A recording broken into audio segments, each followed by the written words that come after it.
Hello and welcome. This video is going to be about metacognition and masturbation. So I expect this one to probably be like some of the other videos that I've made, considering the algorithms. I think the other video that I have about porn and masturbation over the past few years has had about 3,000 views, something like that. The other one on suicide has about 8,000, which are like the highest views that I've gotten on any of the videos.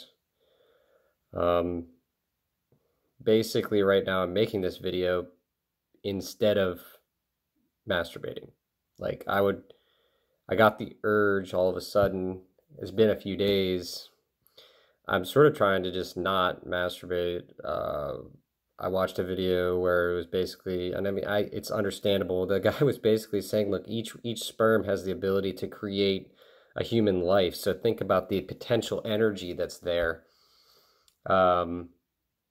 You know, which is kind of an interesting way of putting it. You know, it's like, yeah, that actually makes a lot of sense. Each sperm actually has the potential to create, well, I'm not sure if it's every individual sperm, but we'll say like every 100 sperm maybe, or something like that. I mean, there's thousands obviously that go into a single drop or whatever of semen, but point being, I'm trying to be metacognitive here, or, you know, be aware of my thinking and just be aware in general. I watched a video about Terry Crews, who is like addicted to porn, despite his being a very masculine alpha male type, which it's a huge misconception about the susceptibility to addiction. Is that it's not just for the weak. The very strong masculine or very strong-willed individual can also succumb to these kind of pressures, especially when they're so readily available. It's like smoking a cigarette, but easier, for Christ's sake. We all have in our hands the means to have access to all, like, the entire lexicon of porn, for Christ's sake. It's really kind of a, you know, one of those problems of modernity that you know, to a certain extent, I honestly look at all the documentaries and all of the movies about that time period around the 70s. And I remember like thinking, you know, back when I was first watching these as a kid or whatever, that like, you know, free speech and free love and all these other things were a positive. But what they've ultimately resulted in is a sort of hyper hedonistic sort of culture where people are literally like, well, no, I just want pleasure. That's it. That's all life is about, is pleasure. And I mean, anybody who actually believes that is so far gone and deluded that it's pretty much unapproachable. I can't even imagine actually believing something as ludicrous as that. That pleasure is the key, or pleasure is the meaning of life itself. Not anything deeper than that, you know? I think that's really pathetic and disgusting, honestly. And I know people, I've met people who, they have good intentions, I guess, but total lack of philosophical, or not even philosophical, just basic common sense, honestly. It's moronic to think that pleasure is the meaning of life, and that's what we're here for. It's extremely egocentric, extremely foolish, sort of perspective to take, or standpoint to have. And so I'm just trying to take control over my own life. And that's what hedonism is basically about, is not having control and losing control. Having literally as little control as possible over your own urges. Being a complete slave, really, ultimately, to your urges and to your desires. The enlightened human being, the spiritual journey is about dominating and controlling, or becoming not in a controlled state, or not be enslaved by your emotions or to your lesser urges, but to be submit to the will of really what would be the mind and awareness. Because when you're aware, you realize that what you're doing is harmful, and that you want to step back from this urge, whatever it may be. And 90% of the time, this is a very odd reality to consider, but the fact of the matter is there is a death instinct in the human spirit. And especially when our species becomes overpopulated, that death instinct, in my theory of psychology, becomes hypersensitive, or becomes accentuated in the collective human psychology. And so this is why the drive has become so strong in our society to promote and to push this sort of hedonistic lifestyle onto people, where sex and porn and just general and drugs and partying is supposed to be our, and this is all, only the naive, young, foolish people who have no life experience and have never had a child and don't know anything about raising children are about. Those people are as distant from reality as you can get, other than believing that they're an alien, or that they, they're like an animal, or that they want to, some bizarre psychological mental illness or something like that. Point being that, it's pretty obvious that lack of control over bodily urges is the root cause of much suffering in society. And if we're ever going to rid our culture or our society of these mental illnesses, it's going to come with a collective decision to emphasize metacognition, meditation, and general awareness in our culture. Is something that's been ignored. And it's a spiritual aspect that has also been largely, I don't want to say discredited, because you can't discredit meditation. It's a universally accepted concept, but it's been disregarded. It's been largely disregarded. I'll admit I don't meditate in a formal way, but I am very highly aware at almost every occasion in my life. Whether I'm depressed, or whether I'm in a mood, or if I feel lonely, or any kind of negative emotion, as well as positive. I'm highly aware of those moments, and I am very attuned to being like accepting of that emotion or feeling, and embracing of it, so that I'm not unaware of what's going on inside me. And that's why I'm making this video, essentially, is because I know that if I don't make this video right now, what I would be doing is masturbating and just sort of wasting time. And instead, I want to create something of value, for other people. Now, that doesn't necessarily mean, because this is a temporary fix, Will I masturbate right after this? Who knows? There's a good probability. I mean, I'm not in the Terry Crews category right now, where I'm going to be masturbating for 3 hours or whatever, or into the next day. But the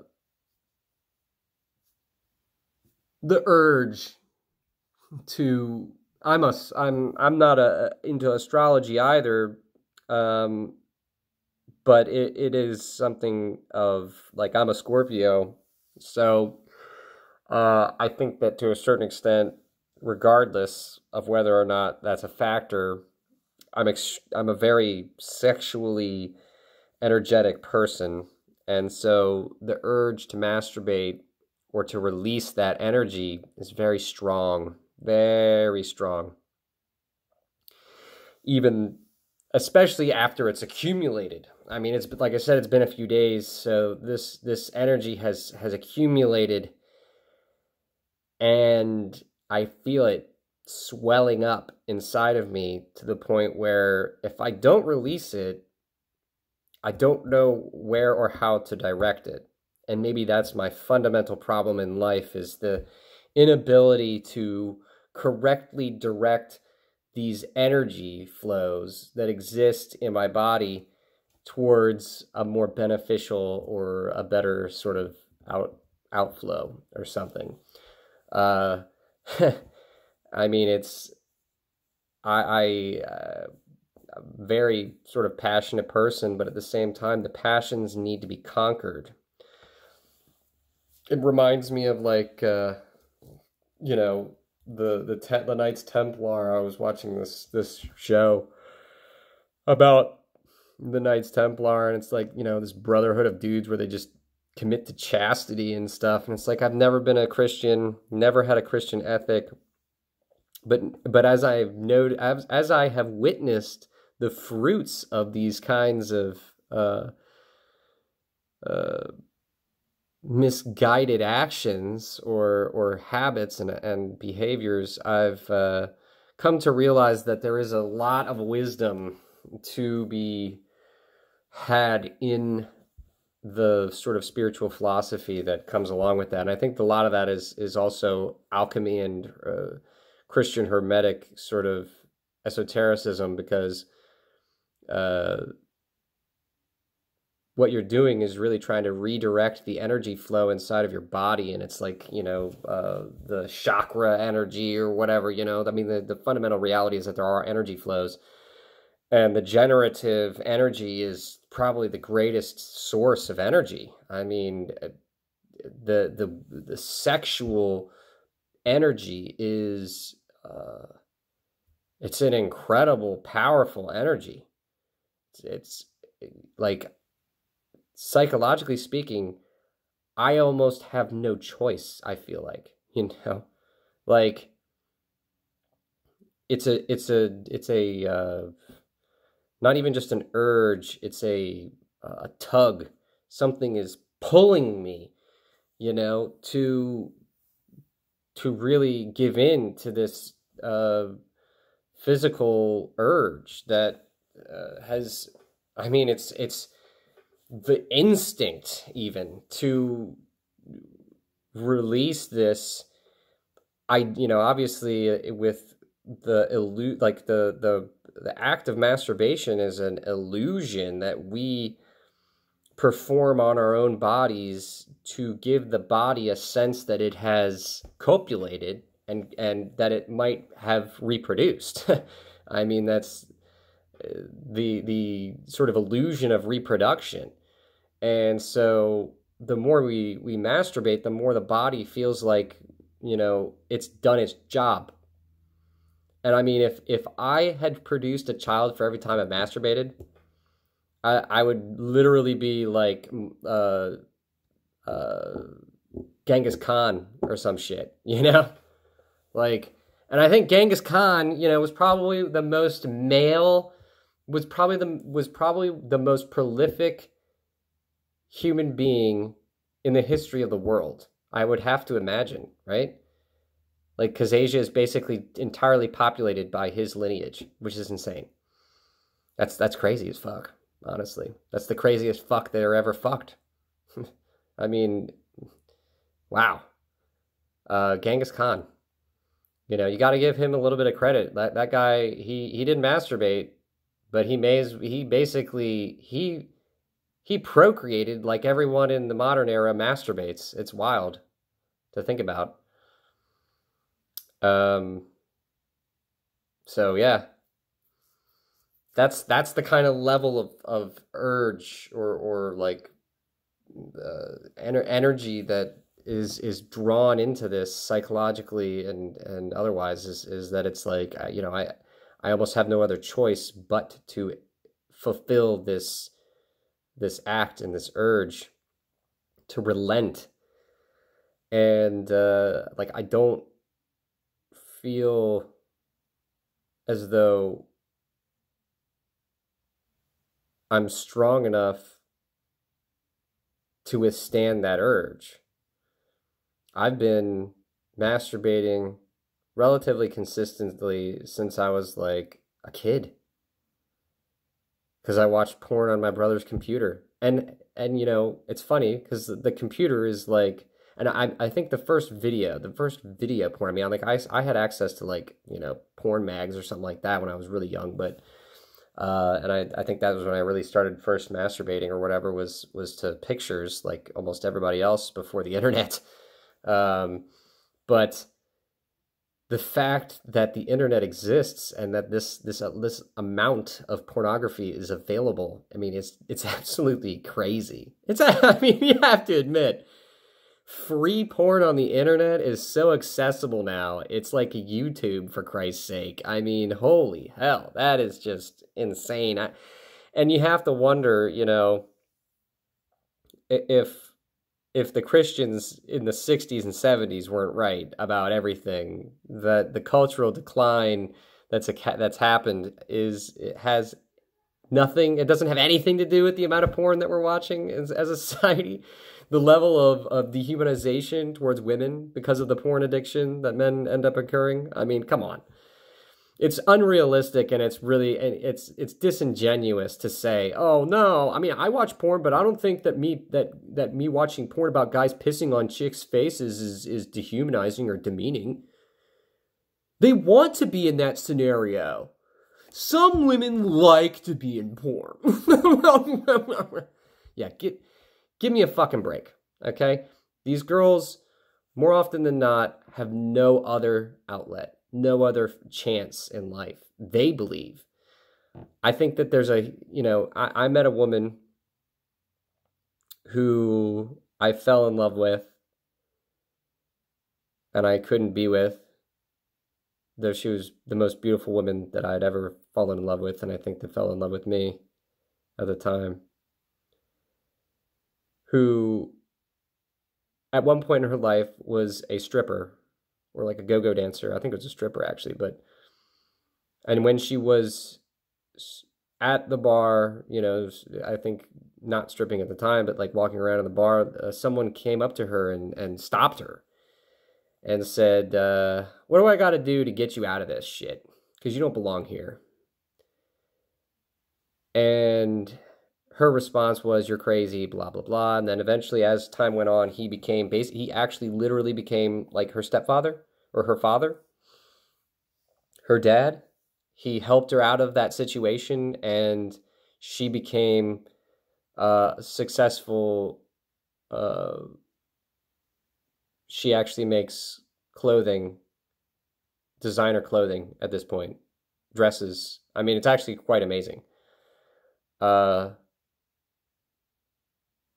Her experience definitely is like, no woman wants to be in the position of being like a stripper or a porn actress.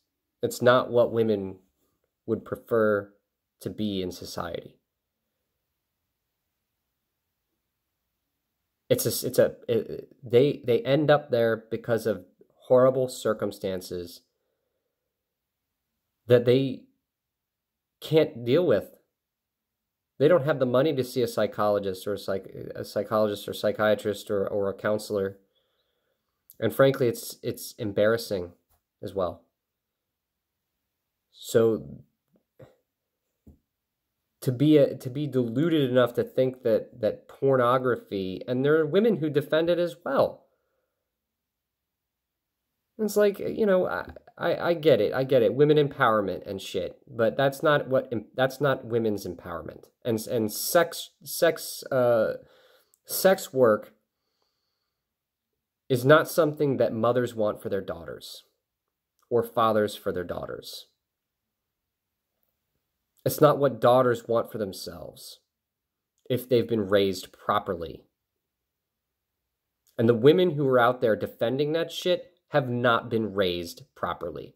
Period. End of story. And you can go fuck yourself as far as I'm concerned. I don't care how much negative flack I'm going to get for saying something like that. It's a bunch of horse shit and you know it. Pornography, I've said in a previous video years ago, probably like 10 years ago, and it's on here, it's on YouTube, that pornography would be like the new classical music. And here we are 10 years later, and it basically is, to a certain extent. For some people, they watch it for hours. That's their form of entertainment. And so, to a certain extent, I feel like I was vindicated and correct in that matter. But nonetheless, and I think that where our culture is headed is basically a furthering of that. It's not going to retract. I mean, if you just look at the demented sort of direction that they're trying to take our culture with that Cuties movie, how fucking smarmy and disgusting is that? For them to have produced a film solely about the sexual exploitation of children is fucking demonic, frankly. And for there to be any defense of that is a complete indictment of the level of depravity in the adult psychology of people who are like far left, to think that that's a defensible thing. It's insane, frankly. And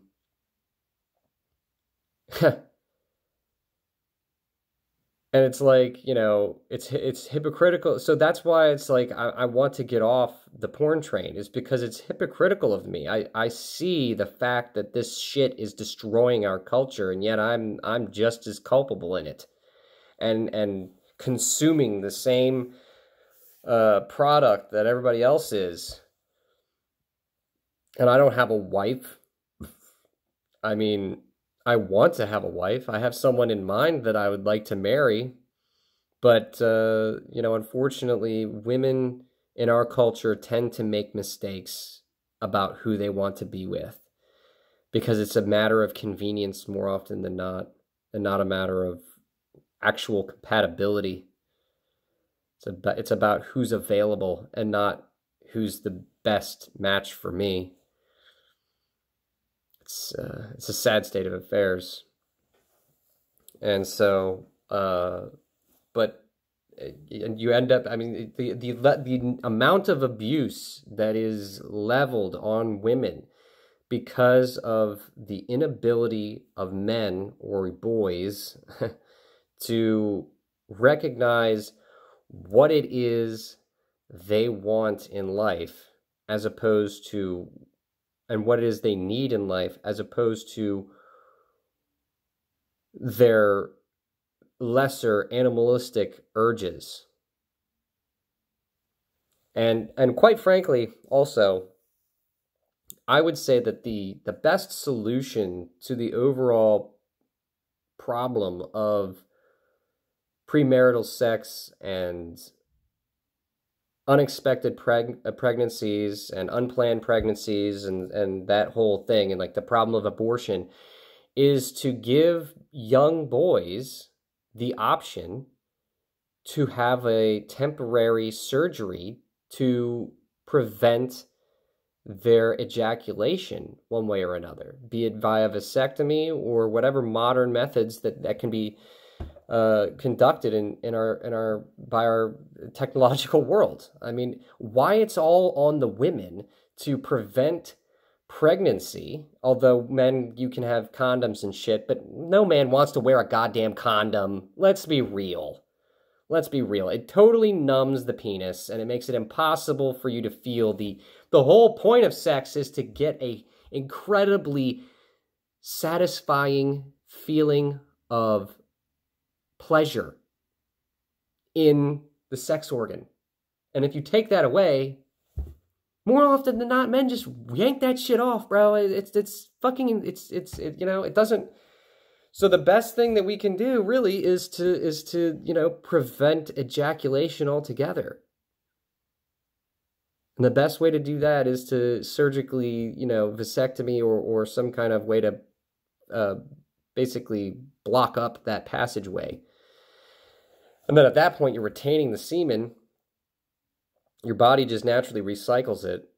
So, I mean, this kind of thing is you know, why it's mostly on the women to have to, you know, take a pill or something like that is it's disgraceful, because men should be noble. I mean, we've lost our way, man. It's our culture is so fucking backwards, and it's like we've hit a regression point where men are flaccid boys just expecting everything from women and nothing from themselves in terms of society. It's disgraceful. And my hope is that it gets reversed. I hope that impetus is reversed to where men take on the responsibility, and that fathers are restored, and that our culture is restored to a family dynamic where men are no longer these degenerate fucks, pieces of shit that end up just leaving these women with children and end up ruining these children's lives because of their own selfishness. I'm one of the few men in our society who I don't even need to be in my child's life. In all actuality, I could have abandoned that situation and have wanted to, because of the woman that bore that child into this world. I have had moments, many moments, where I just wanted to fucking throw my hands up and never, and turn my back and never return.